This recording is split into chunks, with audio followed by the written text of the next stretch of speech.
I think we all have these moments when we're about to do something we shouldn't, whatever that may be. You're gonna eat some food you shouldn't, or you're gonna play a video game you shouldn't, or you're gonna watch something you shouldn't. Insert whatever bad behavior that damages you and damages you.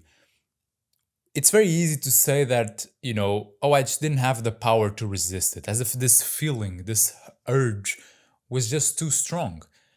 But I don't think that's true. And I don't think we even believe truly that when we say it. Because I think we all have. When we're in that moment deciding between do I do it or do I not do it? Do I fall or do I not fall? We all know, if we're honest, that we do have the power to not do it. We know we don't. And I'm not gonna go here to the extremes. Like if you're an extreme alcoholic, for example, you push it too far, and perhaps in the extremes we find, a different situation here. But for most people, which is the day-to-day sort of sins, quote unquote, here, there's always that moment that you genuinely know that if you really wanted to, you could avoid it and you could not do it. But the problem is that there's always this sort of itch, this metaphorical itch that we're trying to scratch, that we hope will be scratched and that won't return if we do these things. If I just eat the fast food, if I just scroll a bit and procrastinate on my work, if I just open the websites that I shouldn't and just get this pressure off of me. I think we believe that, then we'll be better after. But we also, first of all, we know it's always a choice, and we always know that it's not going to solve it because we all have the experience of doing it and then being filled with regret right after we do it. Because we're conscious beings and we think and we understand things. Before I do it, while I do it, and after I do it, I know exactly what's going to happen throughout the whole process, and especially once it's completed. And because of this, I don't think it's very honest to say that, oh, I just couldn't resist, as if we didn't have power to resist, as if we are not good enough as we are right now to resist these things. I think that's complete nonsense. We know we are strong because it feels like a choice, because it is a choice. And very often it is a choice that, even though a part of us says that we don't want to make it, there's a part that does want. There's a part that recognizes the whole process very consciously and just says, but I want it. And that's, I think, what we have to really get to the core of it. Because so many people talk about quote unquote discipline here and resisting and all of this as if it was like a skill that I have to learn. We don't have to learn. We have it. We know it is a choice, and it is a choice we make consciously because we want it. And I think that's the hardest part to accept, is that we want that feeling, and we even a lot of times want the regret that comes after with it. We don't really mind, if we're being honest with ourselves. And I think that's the more upsetting part of it all. If I think about myself, sometimes it's like, I just want it. I know it's bad and I want it. And it's, first of all, it's disappointing. I think no one is proud of themselves when they do it. But I think it touches on the biggest problem of it all, which is, and I've talked about this in the past, but it's like we are trying to scratch this itch to fulfill this infinite desire with finite material things. And we think, even though we want to, is because we think it will be enough. And we think that if we just do it enough in the right way, if the stars align and I do this, even though it's bad, then I'll scratch that itch, that void inside will disappear. Finally, I'll be able to breathe and be like, it's over. But it only makes it worse, because I feel like the more you walk down this path, and these paths of just pleasuring yourself and of sin and however you want to call it, we find that the more we travel this road, the steeper it gets in the direction it's going. And it can get so steep if one walks down or travels that path long enough that you look back and it feels like I'll never be able to go back. It's just too steep. How can I climb out of here? It's like what started as a little inclination now feels like I'm in a complete hole. And it is difficult, but here's when I think we have to, and I'm gonna share a quote with you that not my quote, but that I had written. I was writing about this morning, and it really fits. I'm not gonna cut, so you're just gonna have to bear here with me for a second. I promise it's coming. Here we are.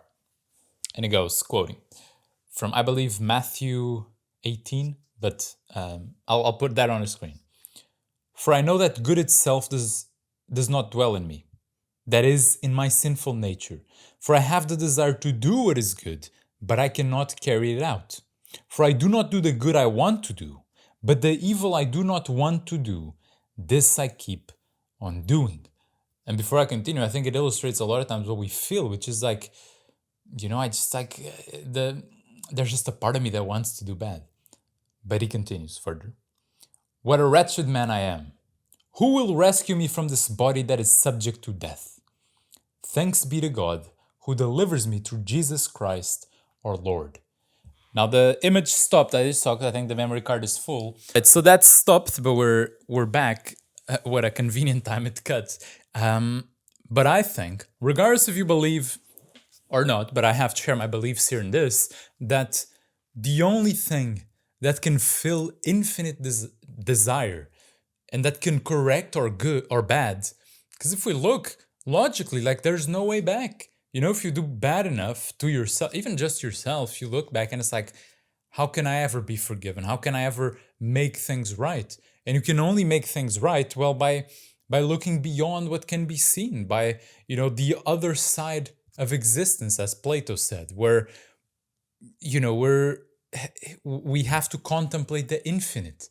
And we have to recognize that this desire I have inside, even though I want to do bad, and we have to recognize that we want to do it. We're not victims here. We have to recognize that.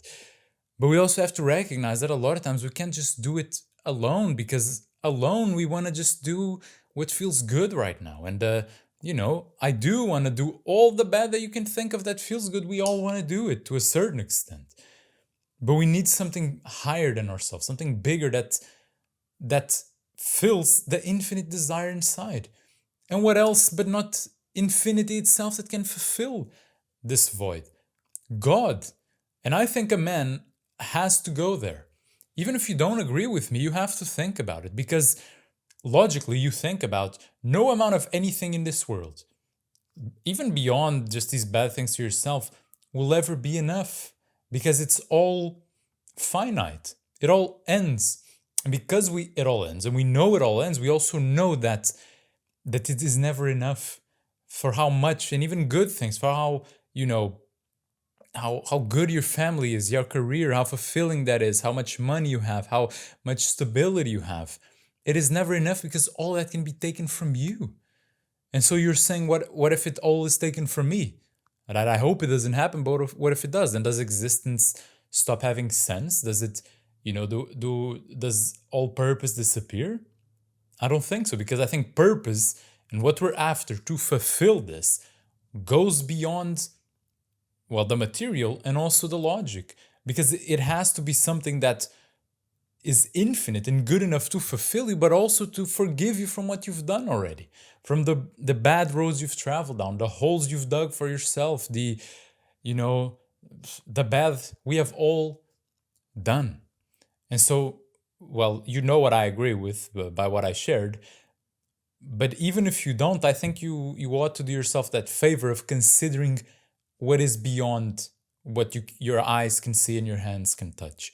Because if you don't, and obviously many a men have gone down that path, that you try to fulfill that desire inside just with the things of the world, and you're going to end up very, very bad. Because you're going to end up glorifying things and making gods out of things that, if you do, like money, for example, it's the most obvious and overwhelming, it will just make you a bad person. Because if I say to myself, for example, with money, I think it's the best example here, but it could be money, could be power, could be fame, that this is what will fulfill me, this is the end all be all, then all means will justify the ends. Eventually, it won't start like that, but you can just look at the richest people, the most famous people, whatever, and I don't think you would desire to be like them in the sense of what had to be done to get there.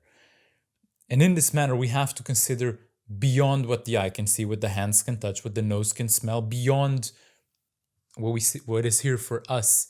And I think we all are called to question that, but especially when we look at the bad in us and all the You know, I want to do good, but I don't do it. I don't want to do bad, but then I want and then I do.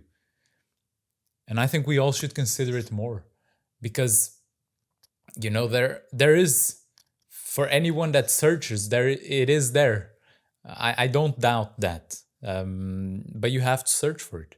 And you have to, you know, dare kind of step outside a bit of the norm and go beyond your job and money and career and even things like, you know, your relationship, everything. And you have to look beyond and think beyond, as you know, people throughout all of history have done, and read their books, see how they think. And I think we're going to find that at the end of the day, you know, there's a lot more commonalities, even from people that have thought about this from all over the world, all different generations, than there are differences. And there's something there. But I beg you not to agree with me just for the sake of it, but to go and search for it. Because it is there for you to find. But you have to search.